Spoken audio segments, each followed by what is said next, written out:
So first I identified my variables and then found the center and the vertice from that, and then determined again that the focus is at the origin. So I then wrote down the equation for the polar form of the conic, which is this. In order to use this equation though, we need to find the value of E and K, E representing the eccentricity.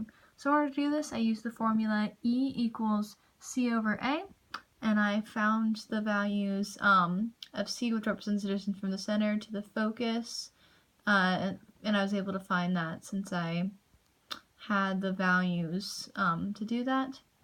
I had the focus and the center, and then I also found the value of A, which is the value from the center to the vertex, because I had the vertex and the center.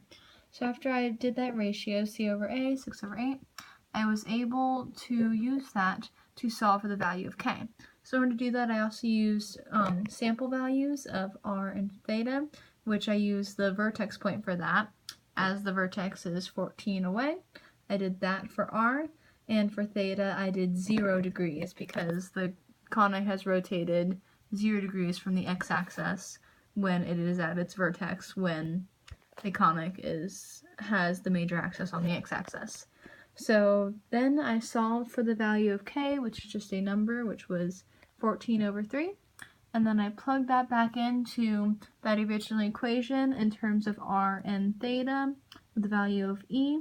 And I was able to get this equation, and then in order to simplify it more, I multiplied it by 8 to get rid of that fraction in front of the cosine. And in order for it to be rotated, we need to find that angle. And so in the problem it said that tan theta needed to be b over a, so I found b over a to be 4 over 3, and then used arctangent to find theta, and then here I subtracted that angle from theta for the equation, because however much the graph is rotated, you have to subtract that to find the amount it is rotated from the rotated conic.